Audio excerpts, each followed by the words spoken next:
get back to some boring subjects. Understand the risk to our country. Freedom brings people together. You're listening to the We Are Libertarians Network. Learn more at wearelibertarians.com. Welcome to We Are Libertarians here on the Chris Spangle Show. I am so excited to be here live with you and with Harry and Rhinehold and with Trump going to jail. Or not at all. So we're going to talk about the Trump indictment, see what's going on with that, give you some details and give our thoughts. Yes, we're going to let Rhinehold give his thoughts. We'll see. Here we go. Right on the other side. Warning. This show is for adults by semi-adults, so the language is sometimes strong and offensive. I don't know what I said.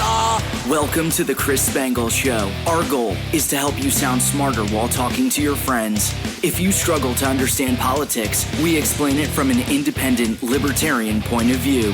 With all of the irreverence it deserves, we toss out the screaming heads, put people before political parties, and give context to the news to make you think. Now, here's our host, Chris Spangle, a 15-year veteran of politics and media. Welcome to the program. Thank you so much for joining me. Again, we're talking about the Trump indictment and giving you some of the details on that. But before we get started, we want to thank everybody that supports us on Patreon at patreon.com/wearelibertarians. We've got several new people that have joined over the last couple weeks. We greatly appreciate that. That's how you keep this going. If the Patreon runs out, then so does this show. That's just how it works. Because it's expensive to run a network of our size, so you're supporting Low Key Wall, Boss Hog of Liberty, The Brian Nichols Show, and Enemy of My Enemy, featuring that cad, Hody Johns, who's supposed to be joining us, but he's on Mountain Time, and, you know, for a video gamer, it's like basically 4 a.m., so even though it's 1 in the afternoon, want to thank our $100 a month subscribers, our members, Jacques Edel, our buddy Jake. We appreciate you, and so do we also appreciate Lars Nordskog, Matthew Durbin, the Duke of Juke, Vince Peichel, Rhinehold, Christy Avery, and Jason Doolittle. Thank you all for being the bedrock, the foundation, Rhinehold, of this network. We appreciate it so much. I laughed a little bit in the intro, so in addition to this, you know, I have a day job where I do professional video editing and podcasting, and I apologize that you can hear the birds in the background. The neighbor has a large colony of birds right outside my window, which is very annoying for a professional podcaster. And yes, Harry put that in air quotes, but he looks like my grandmother, so I'm not going to listen to him. We'll talk about your glasses in a minute. So I am also a podcast consultant, so I teach people how to do podcasting. I've been doing that for about a couple years now, and it's been a lot of fun. And one of my clients is the Indiana Historical Society. And Harry, thank you for being here. How are you? Going good, going good. I actually like these glasses. Thank you very much. Well, they look like something that... all I'm saying is that if you bring me a chocolate pie, I'm not going to eat it. It looks like something out of The Help that one of the evil white people would wear. Took me several hours to select these glasses. Okay, right. They look good on... the old lady behind the counter loved them. I'm sure she did. I have several pair just like them. I got them from my grandmother in 1962. And then Rhinehold, thanks for being here. I'm glad to be here. It's been a while since I heard that intro music. It's I know. It's fun. So I put it on the shows when we do it in person. We just don't do it live in the studio. So we're all doing this in separate locations this time, just because it's Harry had yoga, I had a father's thing at church, Rhinehold had puppy adventures going on in his house. So we decided to do this online. But like I was saying, one of my clients, I gave a 4-hour presentation on how to set up a podcast to these poor people on the staff of the Historical Society. And when we got to the portion on doing an intro, I used that intro, but I edited it out. And I probably should edit this out of the actual intro, because I don't think it's nice where Trump makes fun of the guy. The guy who made this for us put that in there. So, I don't know what I said. And I was like, oh, I should edit that out before I show this to everybody there. Like when you like are in our treehouse, Harry, you don't think about stuff like that because you don't necessarily care about offending people. But then when you go out into the real world and you interact with normies, you go, maybe I should clean something up here. Yeah. When you get out normies or boring people or some people who just can't take a laugh or something like that, just laugh something off. Yeah, they get upset. You also need it updated too, because you've been in this business longer than 15 years now. So I know it's been on. It's next year will be my 20th anniversary. Yeah, of being in radio. So I started in radio in 04. So now you can just like, oh, I've got to update it because it's 20 years. I've got to update it. So my first campaign that I worked on was Todd Rokita in 2002. Man, how's the time has changed. Yes, Rhinehold, what do you think of that? That's a ways back there. Yeah, it's back when he was somewhat normal. Point, so. What'd you say? So I'd been married 3 years at that point. So on my second marriage. Was it normal, or are we just looking back with like nostalgia? I think what it was is it's better than who did I work for in? It may have been 02, Bros McVeigh, and he sent me an autographed picture of himself as a thank you for volunteering for his campaign. That was the first warning sign that Republicans weren't normal for me.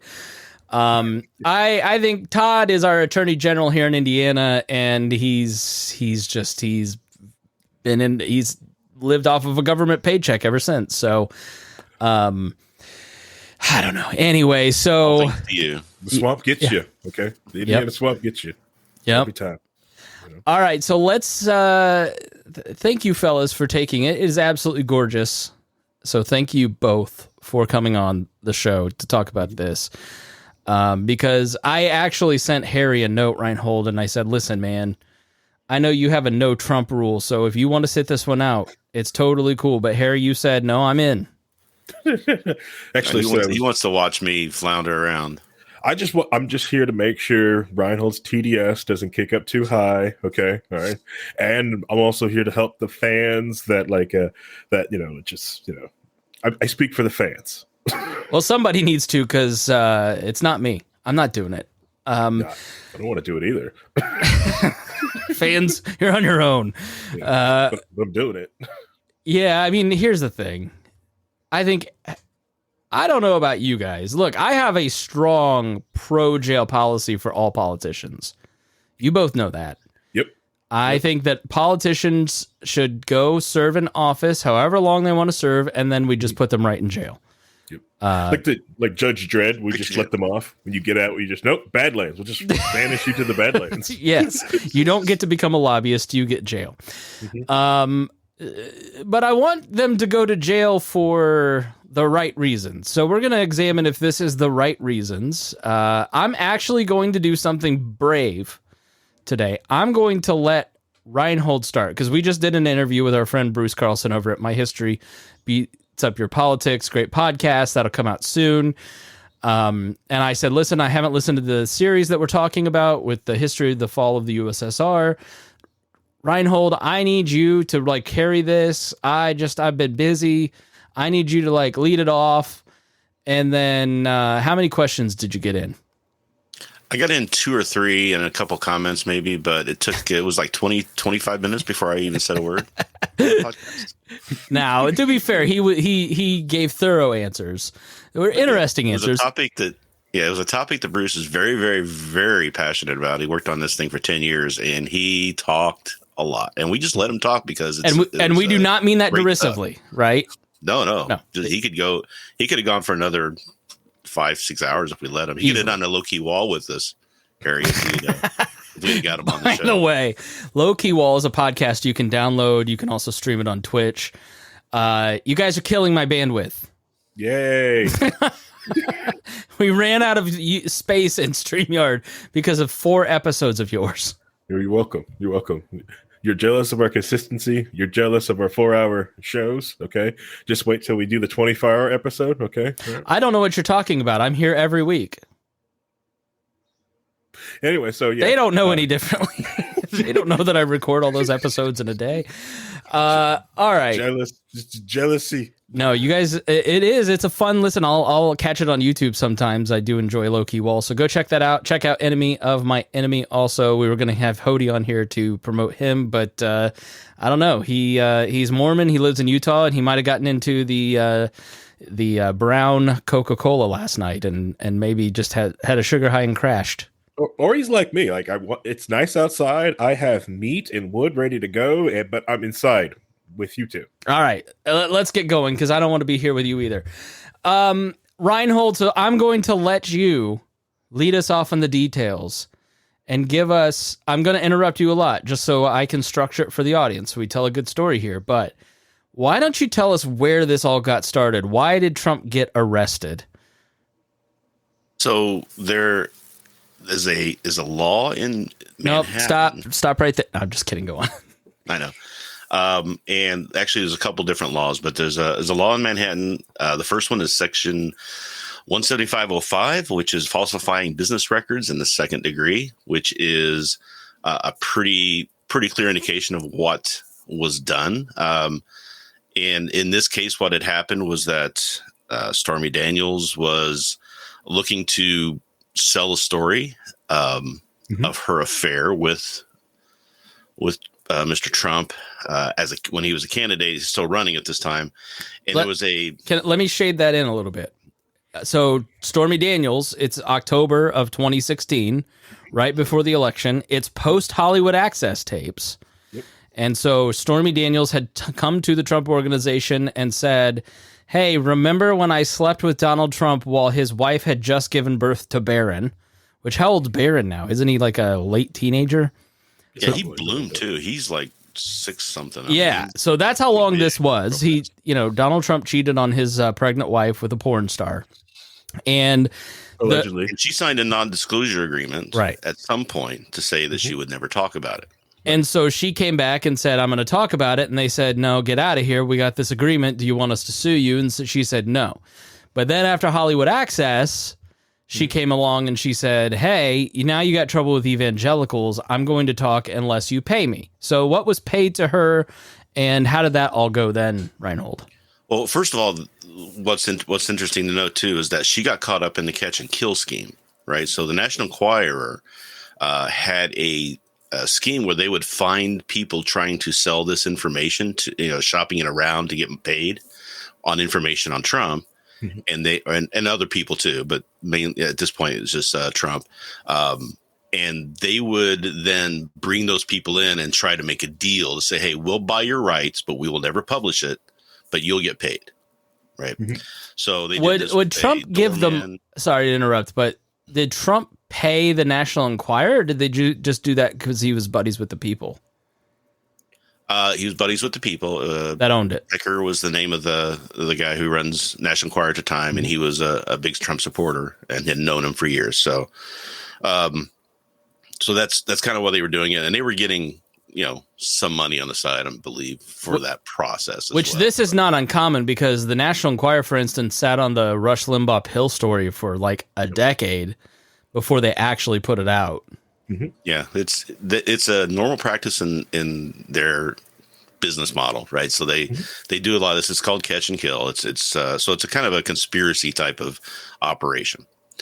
So that happened. They caught the story. It was determined that they would pay her off. They wanted to find out a way to pay her off.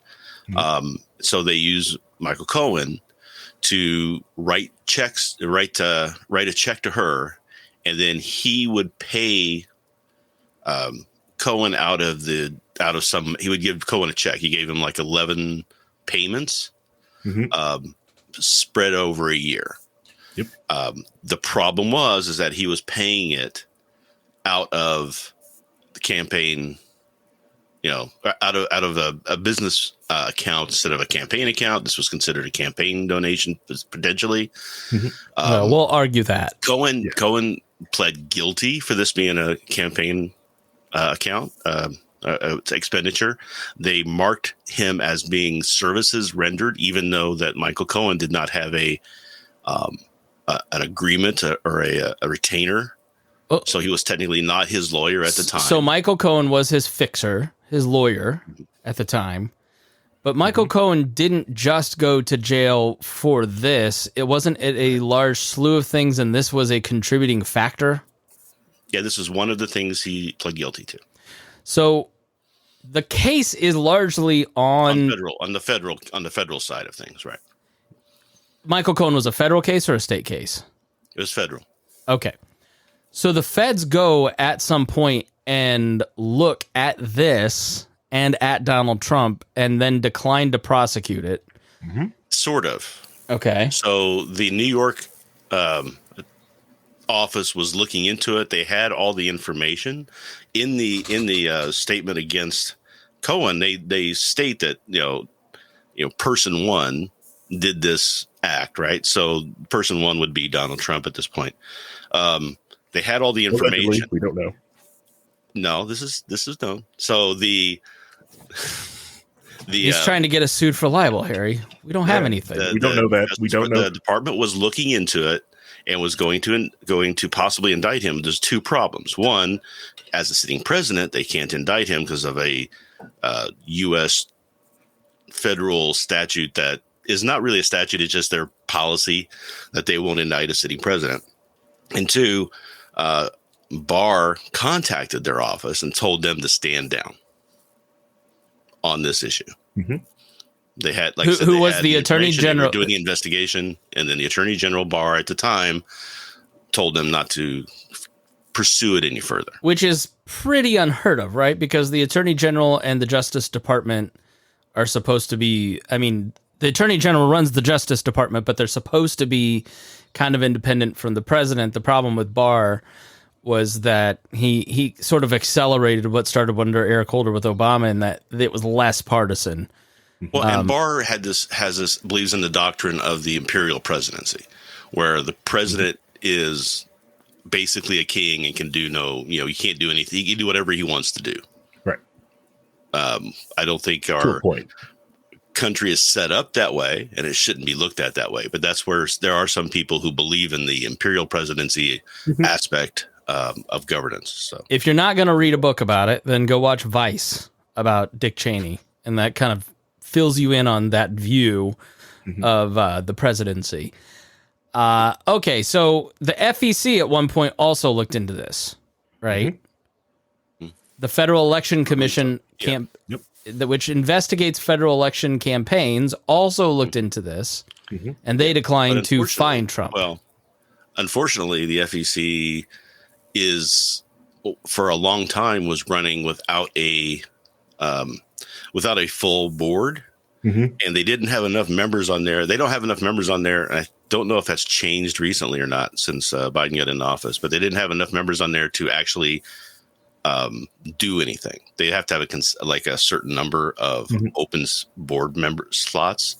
So because they didn't have enough people manning that decision-making process, they couldn't go after anybody.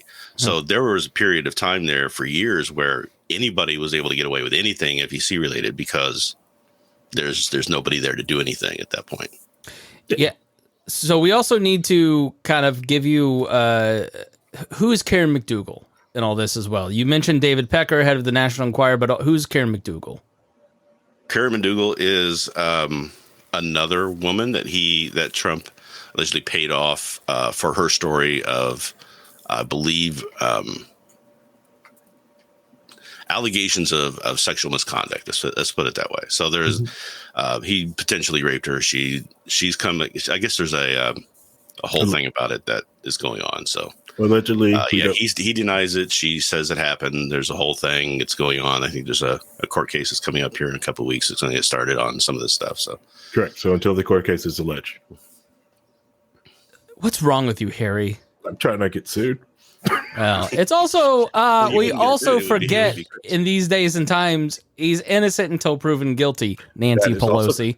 That is also correct. And we also know that people do put these suits on there and does put out lies just to smear or just try to make money off people. We also know that, right? I mean, there's a whole lot. One of the things that came out of the catch and kill was there was a doorman who had information on Trump about a legal affair. I can't remember exactly the details, but so they were contacted him and they were going to pay him off. Then they discovered that his story was probably not true. It was probably made up. Yeah. They went ahead and I think gave him some money to go away anyway, but that was one of the ones they caught. So they do catch a lot of people who are trying to make accusations that aren't actually true. So it's the question is do we think Trump actually did this where he paid Cohen to pay Stormy Daniels to by her silence or not. The answer is hell yeah, but the question really is, what can you prove in court to take away someone's freedom? Exactly. And that's really, to me, the fundamental question of all this. So let's also talk about the indictment, because there's been a lot of controversy around Alvin Bragg's indictment. So the business records case that Rhinehold was just articulating is a misdemeanor, falsifying the business records. Mm-hmm. So Michael Cohn basically goes and pays Stormy Daniels out of his pocket in October. And then he is then reimbursed by, so there's also different organizations. There's Trump the man, there's Trump the campaign, and Trump the organization. Correct. And so it was Trump's business, not his campaign, that paid Michael Cohn back for legal expenses. Michael Cohn then testified that no, these were not business expenses, and that this was all falsified.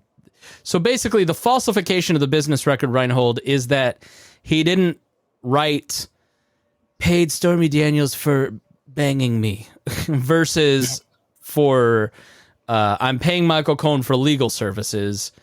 It's that it was a reimbursement, not actual services.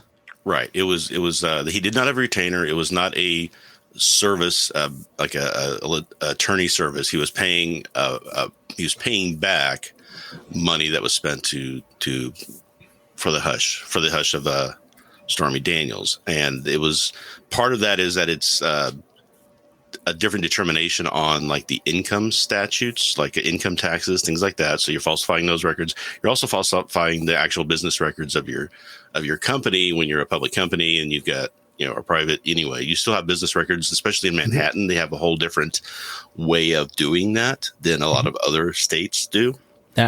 So there's a lot of look into that, and there's a lot of people who have been indicted and gone to jail for this specific thing. Mm-hmm. Okay, so it's a misdemeanor, but if there is a second misdemeanor, a second crime, then it becomes a felony.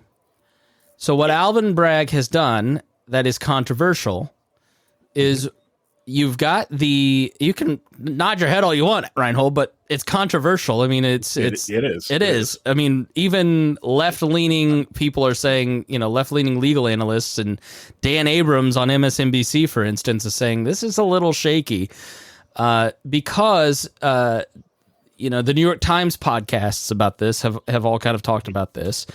The misdemeanor needs a second misdemeanor to be a felony. Right. So what Alvin Bragg has done is he's got the rock solid misdemeanor in that he's got the testimony for Michael Cohn. He's got the actual records being falsified. He's got those misdemeanor counts, but he needs that second misdemeanor, which he has not articulated exactly what the statute is that was broken as that second misdemeanor to contribute to make it to a felony. And that is where it has become controversial. He talked about in his press conference that he was trying to influence the election because it was October. Stormy Daniels didn't want her to be the October surprise. So therefore he was trying to influence the election, and that is a misdemeanor under New York state law.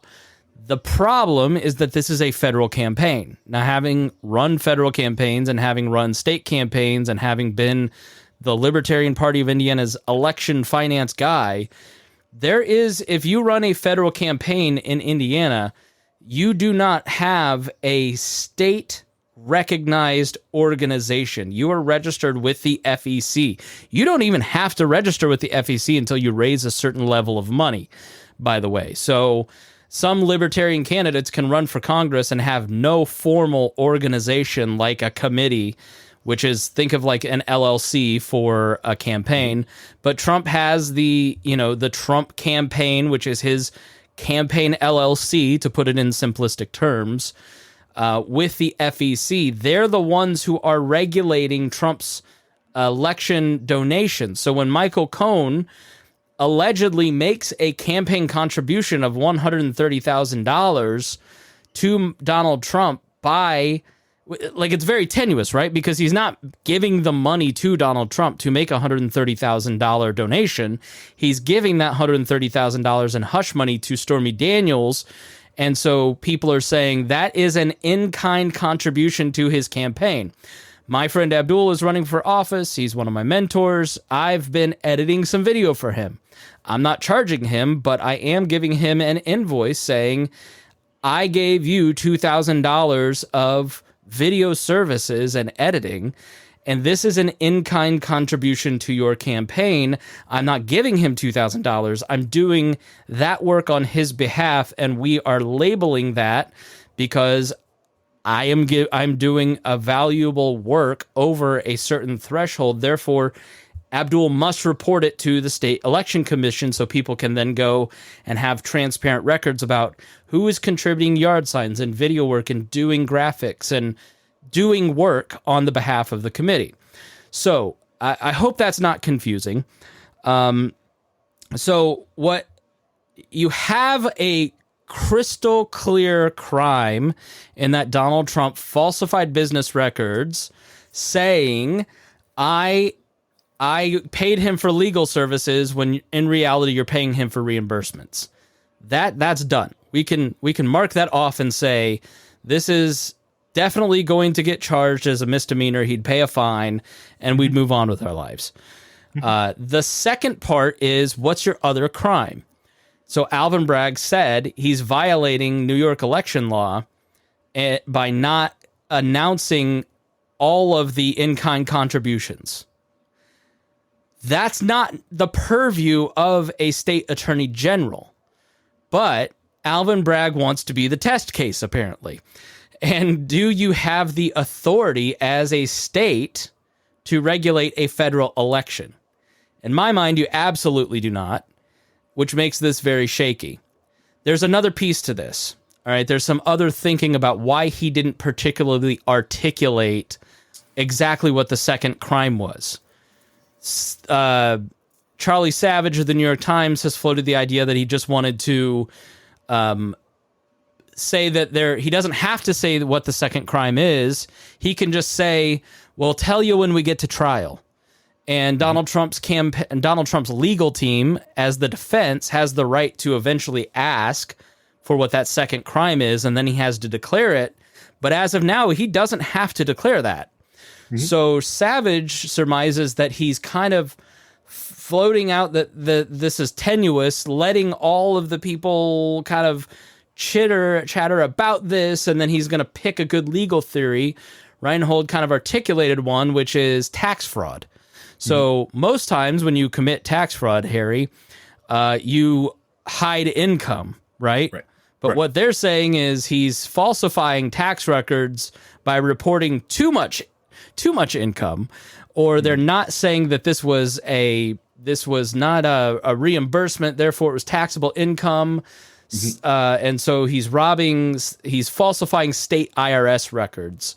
That has come out since the indictment. That was not something that was largely talked about, but is gaining steam now as that second piece. The other thing that I thought was interesting is that he can go to trial and never really has to articulate what that second statute that he broke is.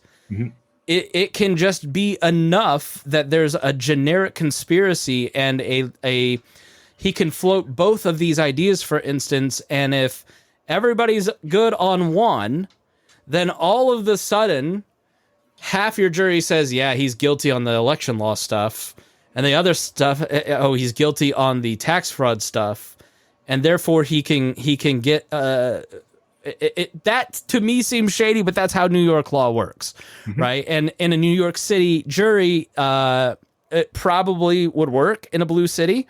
Although I don't know. Donald Trump is pure New York, so there's definitely a lot of people in New York that think like Donald Trump. But the reason that people think that Alvin Bragg's case is tenuous and shaky is that he didn't come out and just say, this is the second piece that he definitely broke. Because if he had, he would say, I have the authority under New York state law to hold accountable a federal election committee, and he'd have to get a jury to agree with him. He'd have to out-argue Trump's legal team. Everybody in the court of public opinion would say you don't really have that statute authority, and the New York legislature has not granted you those abilities, and he might lose on appeal. So all that to say, now, Harry, as the voice of the audience, I mean, Rhinehold, you clean up anything that you disagree with that I said first, and then we'll go to the audience and see what he thinks. A few things to disagree with. First of all, there's a lot of people are trying to read into what they think the theories are and that stuff. He hasn't given those. He doesn't have to give those. And it's actually smart not to in the actual trying to win the case, because you don't want to give the defense a lot of time to try to figure a way around. First of all, that's bunkum. Like that's fucking terrible. That's fucking charging awful. If you're charging the former president, you don't get to just have mystery as part of your case strategy. You have to be very clear because of the real world implications of charging this guy. That's terrible. Well, no, he still has to try to win the case. He can't lose the case. That's the problem. He has to do what he has to do to try to win the case. And a lot of people are doing they're making assumptions on what they think is happening or what the underlying crime is. But they're getting some of it wrong because they're not going by what New York state law says. And New York state law says in order for it to be a felony, that the crime has to be committed with the intent to commit another crime or aid or conceal the commission of another crime, not one that necessarily he committed. There is already the crime that has been admitted to and pled guilty to by Cohen of campaign finance. That this was done in aid of violating that crime. He doesn't have to try to prove, or even he's not doing anything federal election related, in fact, that he's trying to say that Trump violated federal election law. He's going by the fact that there's already this crime that has been committed. Therefore, this was in the aid of that crime that raises it to a felony. Okay. On top of the many other things that are going to be charged, like the tax law, the conspiracy charges, et cetera, et cetera. There are more than just one thing. But all right, let's stop there. How do we know that Donald Trump was involved directly? How do we know that the human person, the individual, no. Was there tape? Is there a text message? Did Donald Trump write it on a napkin? Or are we going off of the word of a convicted felon and known piece of garbage and known liar, Michael Cohen? Is that their case? That has not been presented as evidence yet. We don't know. We're making suppositions. I've heard rumors that there's audio tape. I've heard rumors that there's that they were going back and forth on whether they were going to charge us or not when they received new information, a new evidence that came up that put it over the mark. Right now, a lot of people are saying that Alvin Bragg is doing this for political reasons and make a name for himself. If he doesn't win this case, he destroys his career. It's over. And he knows that. He's not going to bring this case unless he thinks he has it locked up and he can win it. He actually kind of let it fade away for a while and then got a lot of flack from people in New York City on the left saying, why aren't you doing anything about this case? And is sort of pushing this case forward because of that pressure as opposed to bringing it. He says that he's got new information. He's got new evidence that came to light.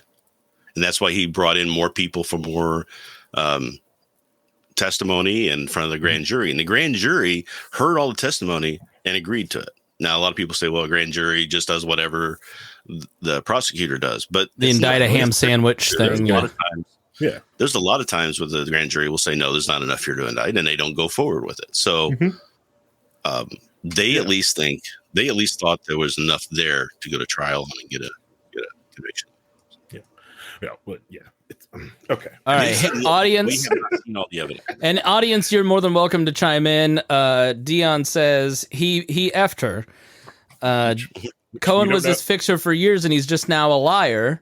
I'm guessing this is John in the Facebook group. Doesn't have to prove Trump did nothing wrong. I think we all know what Facebook user that is. But that's some of the peanut gallery. Harry, as the voice of the audience, what do you think about what you've heard? Okay, yeah, that's what Rhinehold like with this case against Trump. Like, if Trump spins this and shows like this is how they go after people, especially because they're willing to swing at him with this awful like the acquisition, not knowing how to do anything. Because if you didn't have like the billions of dollars like Trump does to have a legal team just to like, hey, sit here, I have no idea what you have to prep for, so prep for everything, kind of crap like that. That's awful and terrible. Can you imagine being a business and having to have something against you right now that you have no idea what you have to fight, but you have to fight something? The other thing was like, all right, but we don't know that he had sex with Stormy Daniels. Remember, creepy porn lawyer who's in jail for trying to steal from her. Like, so that whole case. Oh yeah, Michael Avenatti, right? I'd forgotten about him. What does he play in? What part did he play in this? He was her lawyer, and he tried to steal money from her, right, and other people, and he's in jail for that. Okay, so creepy porn lawyer. It was Sony, wasn't it? Huh? It was Sony or Nike. I can't remember which company he had. I think it was Nike. He was trying to blackmail somebody. So known blackmailer. For this case. So let's put that into context, right? We also have that there. That's going on there. The other thing with Cohen's testimony, right? So Trump is notorious, right? Notorious for not paying people. Okay. This is a big thing. You can look into it. He doesn't pay people, right? So the idea that so it leaves credibility to the idea that unless they do have tapes or something like that says that Trump actually Trump was with him and concocted this scheme to go do this. It mostly sounds like Comey sat there. Cohen just sat there and was like, you know what? I'm going to pay to get Stormy away. I'm just going to sign this check out of my own freaking bank account. She goes away. I do this, and my day is easy. Okay, day's gone. That's easy. I don't know about that. Like to me, and then later on, all I have to do is just keep building. All I have to do is keep building Trump and get my legal fees done and get paid back that way. Problem. You're just not going to spend somebody else's money like that, Harry. They brought in and invested and talked to Pecker and they talked to McDougal. So it's not just Cohen who has given testimony on this thing. Yeah. So you got Pecker and McDougal have been brought into the grand jury several times and had discussions. So I don't believe that Bragg is going on a case solely on Cohen's testimony because he wouldn't do that. He's not that dumb of a DA. He's actually, got a lot of experience doing this and he's got successes doing this. So he knows what he's doing. I don't see him bringing a case that he doesn't think he has a lock to win. Now, I may be wrong about that. I don't know. But that's just my feeling is that it doesn't make any sense because he can really destroy. He would never be elected to anything again if he doesn't get this conviction. Well, the thing is, I think he'll probably end up because, all right, when it comes down to it, like this case won't even be tied to like 2025. Let's be honest with this. That's one of Trump's big strategies is always delay. Yeah, this is going to get delayed. Yeah, the next thing that they're going to do in court is December 4th of this year. So, I mean, this isn't going for a while. Yeah. This is going to get. They can't kick down the line. There's going to be many different. Elections that he can easily pivot, move on, and then just disappear into the ether before any of this blows up in his freaking face. All right. So Dion says Trump never let anyone make decisions for him. That's why all this fails epically. Come on, Harry. Trump knew about it.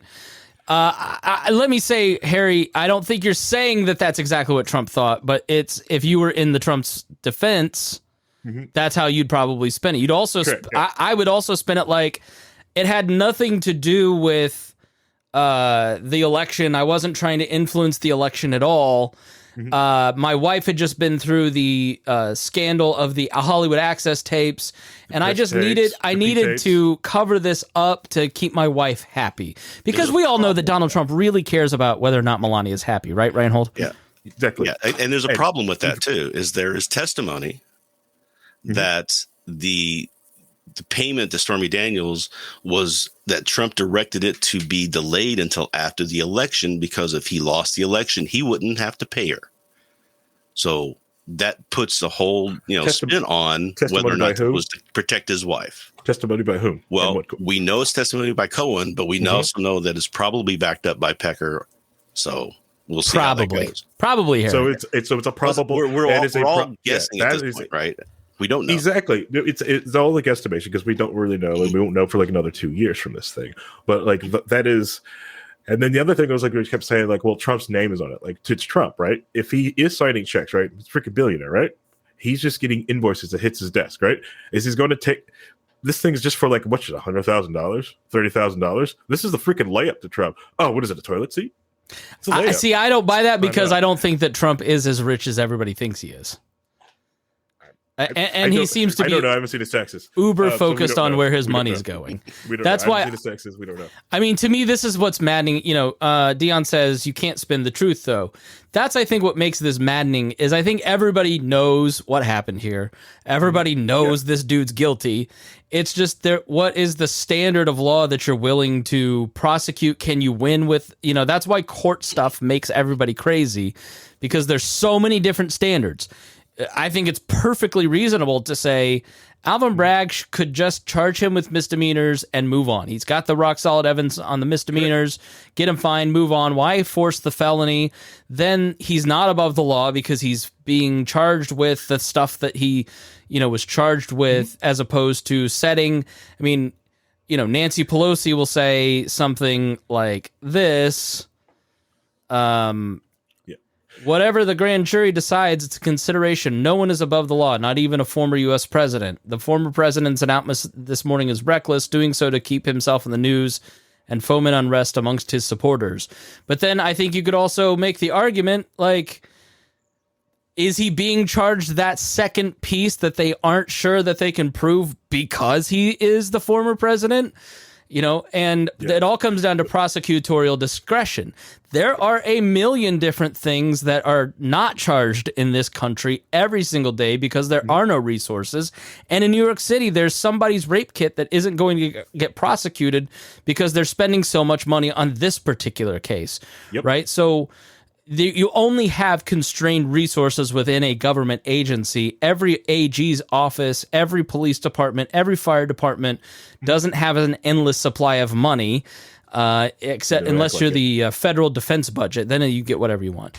But Harry, I mean, that's the maddening part is, the right will say, well, he's being held to a higher standard, and the left saying he's being held to the right standard. And then really at the end of the day, it's like, what can you prove? We all know what happened, but what can you prove as the truth with evidence? Yeah, and watch these lawyers go at it. We're talking about several different days of NYPD in full uniform spending money on them, which they could have just did this in a Zoom call, get this done, pay the fine. It was just like Hillary's FEC fine. No one talked about it. No one cared about it because it was just a fine. It was a bill. No one knew. Most people didn't even know that happened. They just like, and she admitted to it too. Well, because it's going to be a fine. It's just pay money. Right. This is going to be he's not going to jail for this. Yeah, there's no way. He's going to jail is crazy. Yeah, but it wasn't even a trial. It was just like, I'm just going to do this and spend the fine. If he had pled guilty to this when he was first told that he was being investigated on this, if he had pled guilty to it, it would have been the same thing as what happened to Hillary. It would have just been a fine. It would have been on probably a day and then on the news cycle or whatever, blah, blah, blah, been over with. And he could have moved on, but he didn't want to do that. He says he's not guilty, so we have to have a trial. That's the way it goes. Yeah. So let's go through the commentary. Unless you got something you want to add. All right. When it comes to like this whole thing with Trump, right? It's how can I put it?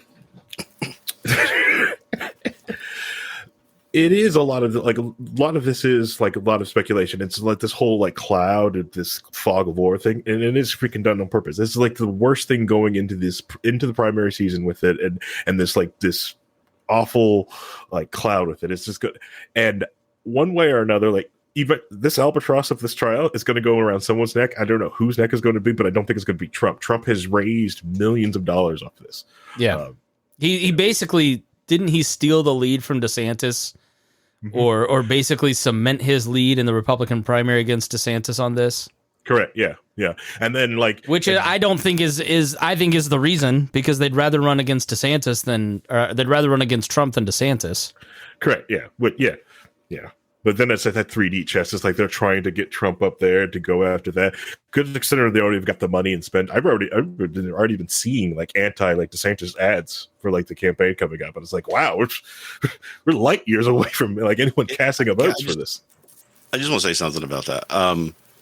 You remember when the first few months of Biden's administration, that he pulled out of Afghanistan, and that was his in Vietnam, right? You had made the case that this was going to be the big deal coming up for the election. Nobody talks about it. Yeah. So many things have happened since then.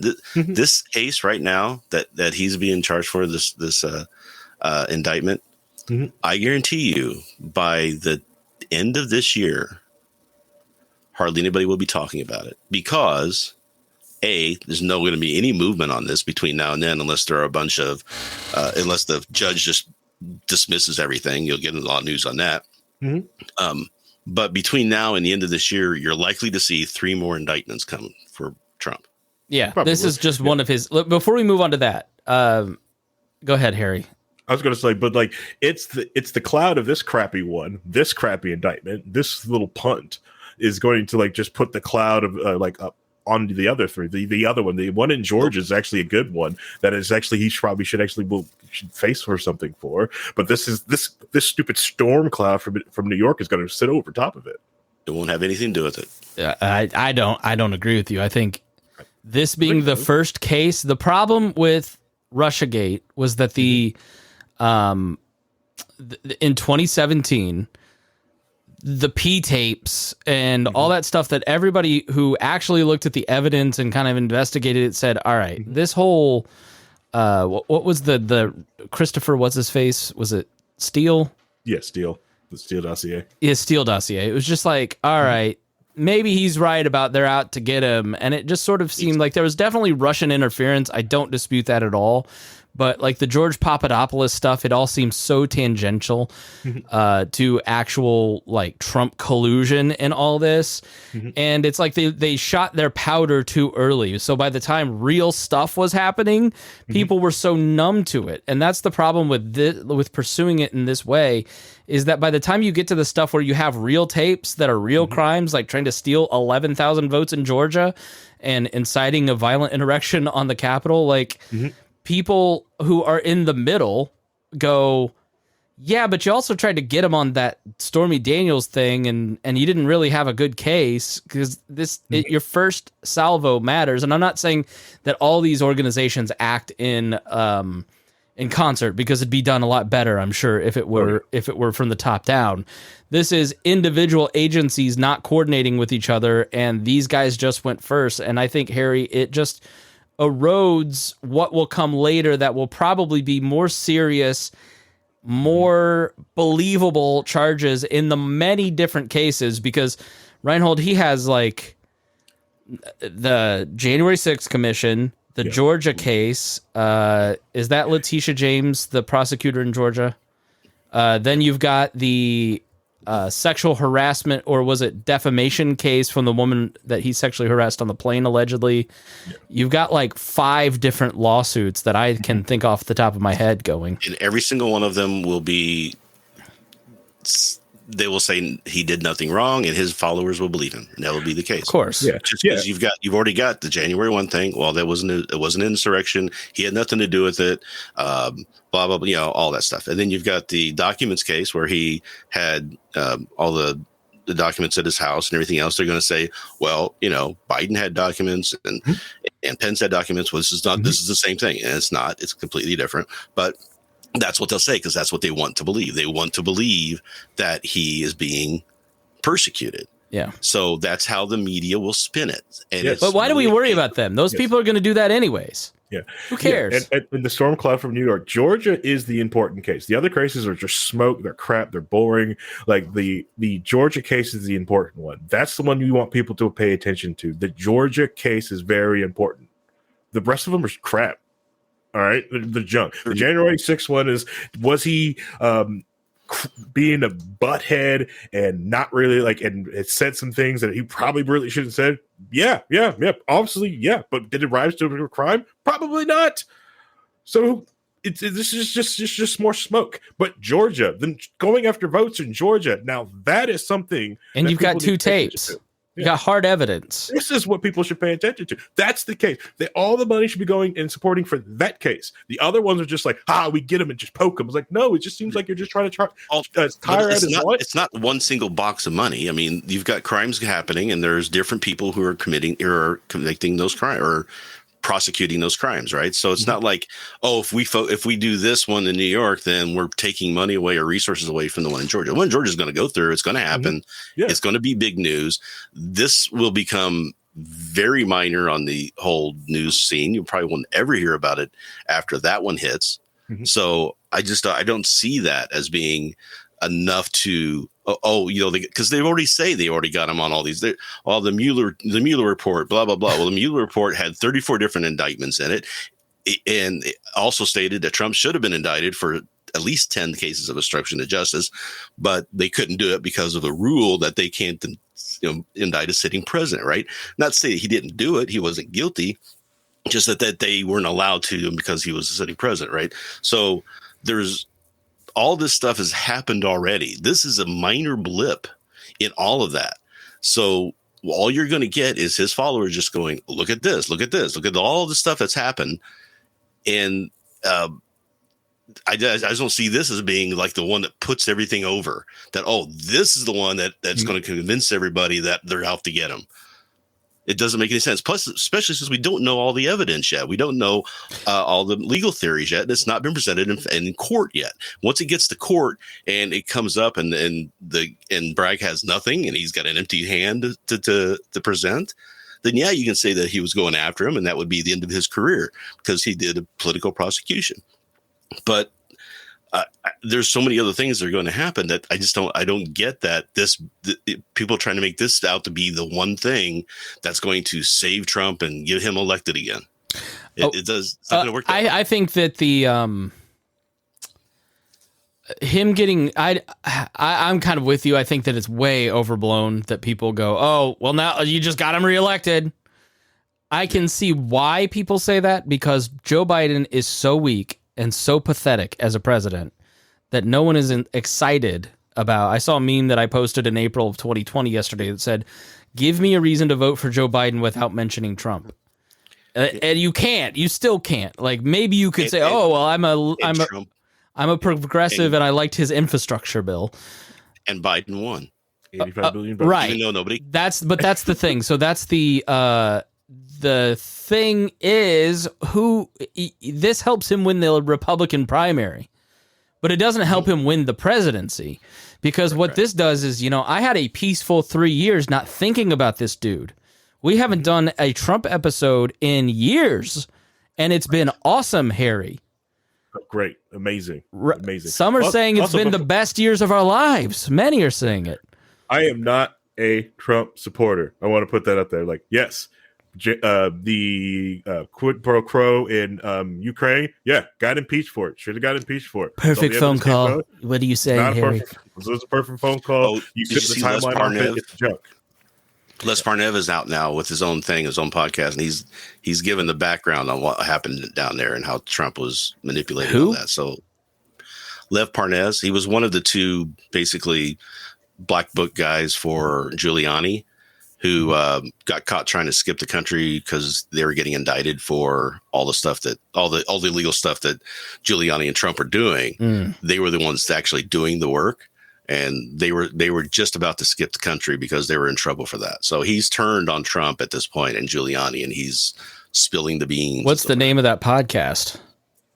I don't remember the name of the podcast, but he did do an interview with a guy about 3 weeks ago, where he went into a little bit of detail on that. I'll have to get it for you, but all right, yeah, share it in the We Are Libertarians Facebook group. Look up Walnuts and join us there, and you can find that in there. I mean, I just don't. I think that people who are in the middle, who are swingable, who are maybe they go, I don't care if my president's going to govern from jail. It's better than Joe Biden. Basically dying in office, and then we have Kamala Harris. I think those will be like the two concerns. Are we going to have a president who's in jail, and then Carrie Lake is our vice president? Or are we going to have a president die and have Kamala Harris as our vice president? Which one of the VP candidates are palatable? Neither of them. I don't know what we're going to do. It's going to be horrible. Hey, I'm Ross Ulbricht 2024. Okay. And just so we're clear, people don't know this, but The Constitution says to be a candidate for federal office, you have to be an American citizen and 35, and like that's it. So if he gets indicted for murder and war crimes, he can still be president. He can govern from jail, according to the Constitution. I think treason is the only thing that you can't. Okay, I think you're right. Like, high crimes and misdemeanors and treason and all that. Mm-hmm. Yeah, which good luck. Good effing luck.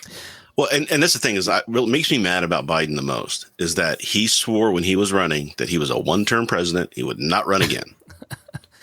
I honestly, though, I think he meant it, and I think he thought Pete Buttigieg would be his guy. Yeah. And Pete Buttigieg has just been such a failure that if he tried to run him, or if Buttigieg tried to challenge him, with Biden's blessing, I don't think the Democrats would accept that. I think the establishment and the grassroots, the Republicans are going to oppose him no matter what. But I think it's like Kamala has just shown such an inability to keep a staff to execute any program that she's given by Biden well. She's not a good speaker. Like she makes a lot of Bush-like gaffes. I think, and those sorts of things, that wears out Democrats, the establishment, the base, independents. You don't worry so much. Are you palatable to Republicans? Because they're not going to vote for you. That's why Biden won the nomination to begin with, is because he was seen as the one guy who could beat Trump. Everybody else was seen as weak and not strong enough to go against Trump, right? So it was like, well, Biden's got all of this history. He's got all of this gravitas as far as that goes in their eyes. So, and then they look at the numbers. They looked at the polling numbers and saw that in every single case, Trump would lose to Biden. So that's why they went with him. That was the only reason they went with him, I think. And I think it's the only reason why he ran. So I don't think he was going to run until somebody talked him into it. So the problem is who on the left, who in the Democratic side of things can stand up and win an election. And we're just not seeing anybody step up. Robert Kennedy Jr., duh. Yeah. Keep bringing him back. Because like Newsom keeps stepping in it. It would seem like it would be Newsom, but Newsom keeps stepping in it. Like that's what's the word I'm looking for? He keeps making his own gaffes. He keeps making like these failed policies. He keeps stepping into it in his own. He's great in interviews. Yeah, beautiful in interviews. Yeah. It's just when he goes to govern. It's just like, he's a communist. Like, bro. Let's go through some of the comments before we get too far along. Ace Undead said, I thought Stormy Daniels versus Trump had already been dealt with during the final year of his presidency. Am I misremembering? Yes. You're thinking of the feds and the FEC not wanting to pursue this, but this case never was closed by the New York City district attorney, which is Alvin Bragg. Right. And it might be misremembering the fact that Cohen was found guilty and went to jail for it. Mm-hmm. Right. Brian says Rhinehold has so much more faith in prosecutors than most libertarians do. I know, that's why we love him, Mr. I don't think I have faith in prosecutors. I think that they know what they're doing. I don't think they're doing the right thing all the time. I think they're doing the wrong thing a lot of the times, but they know how to win cases. Most prosecutors have a high rate. I'll refer you to my latest podcast on bail. I never said it was a good thing. I didn't say this was what we wanted. I'm just saying this is the reality of the situation. I'm asking you the question. So, do you think it's a good thing? I think a lot of the laws that are on the books, including the ones that we're getting Trump for on some of these things, shouldn't be on the books. But if they're going to be on the books, I think the politicians should be the ones held to the highest standard on those, because they're the ones putting them on the books. Right? It's just like what happened with Clinton. When Clinton was impeached, he should have went to jail for what he did. And everybody's, he just had sex, he just had a blowjob. It's not what happened. What happened was he was on trial, literally on trial for sexual harassment. And he said during his sexual harassment trial that he had never had sex with any other women. Now, normally before he got into office, you weren't allowed to ask that question in a sexual harassment lawsuit.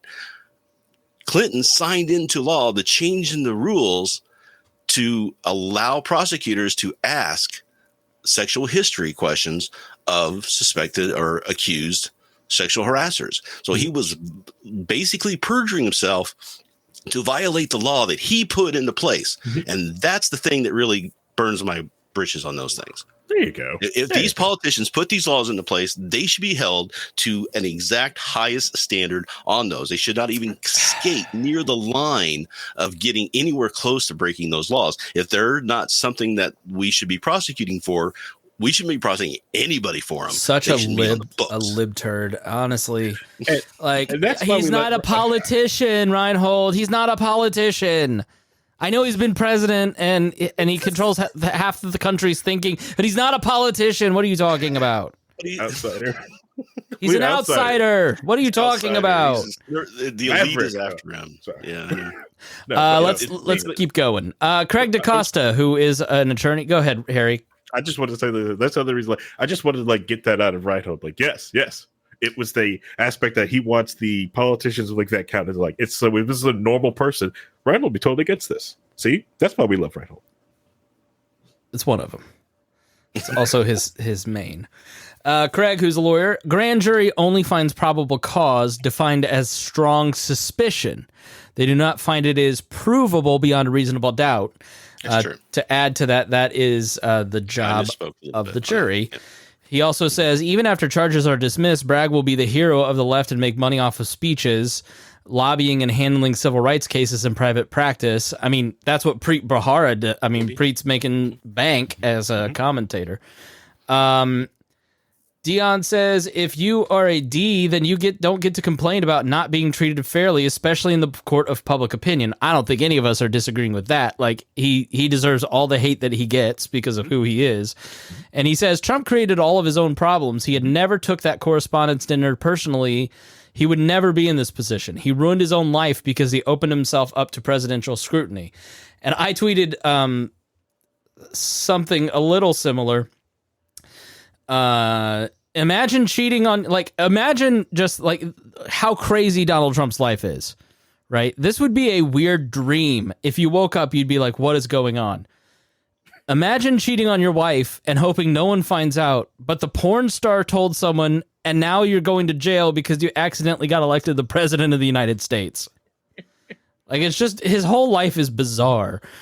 Dion continues quid pro quo with Ukraine, calling Georgia for 11,000 votes, January 6th, taking documents. I forgot about taking, the nuclear secrets to his basement or to his closet. He initiated new information on that too. Oh, yeah, he initiated all of these things, and to clear his name, he blocks everyone from testifying in the name. He's saying, it's presidential privilege, which has gone way too far. Presidential privilege does not get to keep you from being prosecuted for crimes. The courts are pushing back on that now. And Dion says, make it make sense. And Dion, I say, we cannot do that. There's no sense with this man. We can't do that, yeah. That's the best thing about Trump is that they're bringing that curtailing down. So future presidents can't go executive privilege. Yeah. No. The new information on the documents case is that there's apparently evidence that he showed confidential map information to advisors and a guy writing a book on a plane while he was on a plane somewhere. And that's considered espionage. He can get on the espionage charge for that. So but it's just looking into elevating that charge for that. That has always been the problem with Trump, is that there's just so much and it's constant. And he's very good. I saw Chris Christie say on ABC, you don't have text message conversations with Donald. You don't get written letters from him. You don't get emails. He doesn't have email. He was told by Roy Cohn, you never put anything in writing.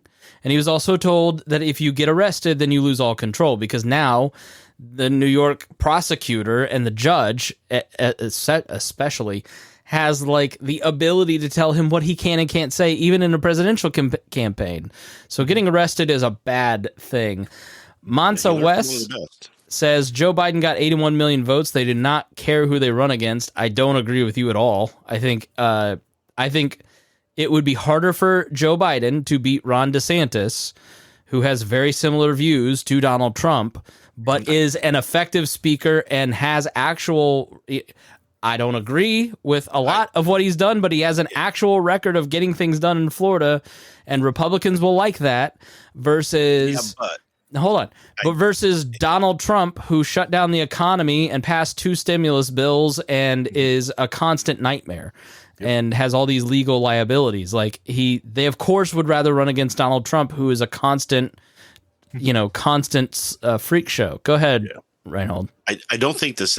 I'm questioning whether DeSantis would be able to win at a national level. I think he's great for Florida, and I also think Trump might be right in that he helped get him elected. Of course, but the reality is that if the choice isn't just would you vote for Ron DeSantis, the choice is do you want a continuation of the last 4 years, and do you think Joe Biden will live through the next 4? That's the question, right? And now, hold on. Now, Trump will. Trump probably helped get DeSantis elected, but DeSantis got DeSantis reelected. Yeah. Yes. Yes, Trump will live. I can confirm, based on Southern Indiana kinfolk, the meaner and more awful a person is, the longer they live. Mm-hmm. So he's going to be 130. Oh yeah, and Biden should be 110. Yeah, he's not that mean. He's like, there's a difference between being cruel. Like Donald Trump is cruel and mean and likes it. Mm-hmm. Joe Biden is angry. Like he's an old angry Irish guy. Like, you know, he yells at his staff and says the F word, but then apologizes. That's different than Donald Trump. He's only angry when he runs out of ice cream. Okay, just keep pumping him full of ice cream to keep him happy. Let's get out there and lick the world. Brian, he literally said that this week. Let's get out there and lick the world. Are you serious? He said that. He said it 2 days ago. Shut up. Go Google it. Brian says the problem is not the rabbit. Trump followers. The problem is that squishy middle who might get cajoled into believing that Trump is being railroaded. Yeah. I mean, with these elections between Biden and Trump, it's so close that it really comes down to like, what do swing voters think? Dion says he knows that you are not a Trump supporter. And to speak about that too, the idea that this is going to be something where the squishy middle says, oh, he's being railroaded. I think once the cases come out about the voting and the documents, that the middle is going to go, oh, we don't care about that indictment. This is bad. When it's the perception of what he's doing, what he did with those classified documents, and the fact that it could turn into espionage charges, and what's going on with trying to buy the votes in Georgia. That stuff's going to be way more of a big deal to the squishy middle. Escalja says Trump is just as likely to die in office. The man has no control over corn dog intake. And Dion says Joe Biden only won because people hate Trump. Joe sucks slightly less than Trump. And I do think that if it is Trump versus Biden, that Biden will probably win again. And Trump only won because he sucks slightly less than Hillary Clinton. Yeah. Hillary Clinton, yep. Anybody else would run in that election besides Hillary, Trump never would have won. All right. So we all know whose fault this is. The Bush family. No. If we look, Sculpture's right. Let's just get Jeb back in there. Get in the mix. Come on.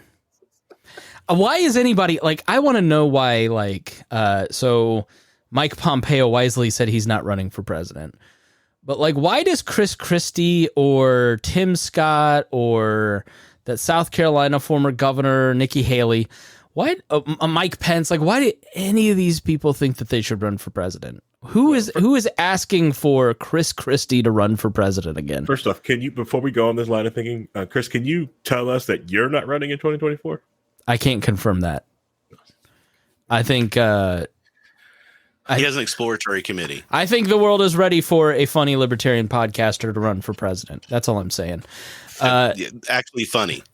Yes, I'm the funniest libertarian podcaster. There's just not even a competition. Okay. Go listen to the Pat Down. You will laugh at my podcast, unlike others. Dion says he lost the popular vote twice, and it's going to be a third probably. Ego is exactly why Tim Scott and the rest of them. All right, so let's wrap it up. Final thoughts, so Harry can go play with his meat. Yeah. Harry, go ahead, Harry. Meat to go play with. No, the thing is with the indictment in New York, which I don't want, which I'm full for, like the Georgia indictment to me is the big one. I haven't really looked too much into the classified one because I figure that's one's going to get thrown out with some technicality somewhere down the line somewhere. So I haven't been focusing on that one, but the Georgia one, that one's big to me. I want to see the evidence of that one. I want to see the tapes. I want all that to come out. To me, that is a good pointing to someone to actually going after our elections. That to me is very serious. I hate these other things that are going on, was because January 6th is like, yeah, it's a riot. Did Trump say some things that was awful? Yeah. Does it rise to another level of a crime? No, not even close. It was just an awful, bad day, bad place. It was, and the people who broke stuff deserve to be in jail. That's it. That's what's going on with that one. Rhinehold? I think that there are dozens upon dozens of things that Trump should be sitting in jail for right now, at least on trial for. This is just one of the things. It says I don't think it's a top on my list of things I wanted to see him indicted for. It's not a. It's kind of like more of a parking ticket type of indictment to me. But if we can't get Trump on we can't get a former president on a parking ticket. How are we going to get him on any of the bigger stuff either? So we've got to have. The cherry had to be broken at some point. The president had to be indicted on something sometime somewhere. So people quit saying you can't indict a former president. It's just got to go that way. And a lot of people are saying, well, we can't have these people going after other politicians and everything. And I say, bring it on, because I would rather have all that scrutiny in there. I mean, they investigated Obama for 7 years while the Republicans were in charge of Congress. Couldn't find anything to get him on, right? So you go after him, you find something to get him on, you go get him, and you get him out of there. That's how future people who are running in office or are doing these things know they're going to be held accountable. They won't get near the line. We'll start to rein back some of these abuses that the politicians have been getting away with for so long. Just little by little, starting, Trump, Nixon, a great example. We had that kind of mindset where we're not going to allow anything, and we had Supreme Court justices who had the potential impropriety of possibly maybe being bought out by somebody else, resigning, and now look at what we're dealing with, right? So we've got to at some points put away the concern about politics driving this stuff and say, let's just look at everybody tightly with a microscope, and nobody should get away with anything. Just my opinion. It's the only path forward. Like, I constantly think about that line in the Declaration of Independence where they ate out our substances. Mm-hmm. Number one, hilarious. Number two, it was the hollowing out of the public's trust in their government because of the train of abuses listed in the Declaration of Independence. Mm-hmm. And I don't think if you're left, right, or middle looking around, you can identify a long train of abuses. It's like Donald Trump isn't special. One of the benefits of Donald Trump is that he's so unapologetic and so incompetent, but also like weirdly an evil genius at crime that he shows you how the political process works. And then gets people to not care about that. They just sort of shrug their shoulders and go, well, I guess they're all that way. Why are they prosecuting him? And that is the problem with all of it. It's like, yeah, Nancy Pelosi and Congress and all of them should not be allowed to insider trade. Like Martha Stewart should not be going to jail if Nancy Pelosi and Den Crenshaw aren't going to jail.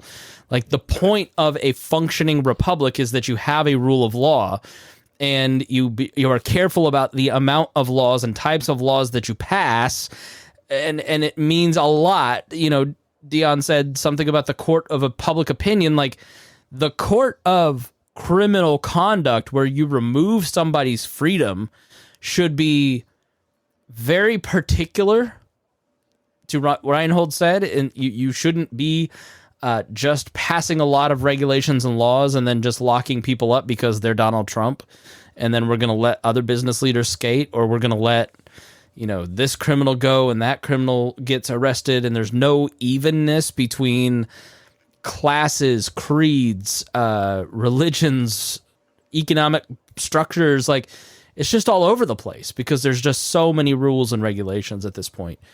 And it's why Byzantine fell. The Empire of Byzantium fell because of a Byzantium law code where it was just what happened to the fall of Byzantine is happening to the fall of America, where it is just too complex and complicated that it grinds the structure to a halt and collapses. So, we have to start holding these people accountable. Donald Trump is as good of a place to start as any. Mm-hmm. Although I do agree with Rhinehold is that if you're going to start someplace, why here? Charge them with the misdemeanors. Don't clog up New York City with hundreds of thousands of dollars of prosecutorial time and police officers and courts being shut down and highways being shut down over misdemeanors. when you don't have a second misdemeanor to really charge someone on a felonious thing. It's, it is eroding the public conversation because it's a little bit shaky. So I'm coming down on a little bit more right on this. I don't think that he should have been charged and indicted on a felony. I think that they should have just charged him with a misdemeanor, held exactly to the standard that they can prove, and we move on as a country, and everybody gets their clicks because you already are arresting him for the misdemeanor. That's what the media really cares about, is getting their press. So I'm not totally pro-Trump. I do think he should have gotten arrested here, but I do have sympathy for a lot of people on the right who said this is a little bit of a witch hunt.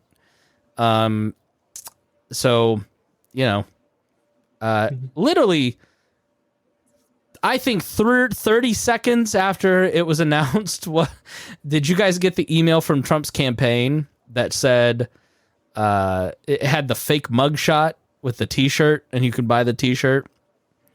I almost bought one. I almost made one. Hell, sell it for us. All right, everybody. Thanks so much, Harry Rhinehold, for both of you being here. Thank you, listeners, for being here. We all appreciate you. Thank you to our patrons who all support us. Thank you to all of our listeners. Please share this show. Tell people why you love it. We'd really appreciate it. Go to iTunes, Apple, and Spotify. Rate us with 5 stars. If you're going to give us 4 or less, don't do it. Thank you so much for joining us, and we'll see you again here on The Chris Spangle Show.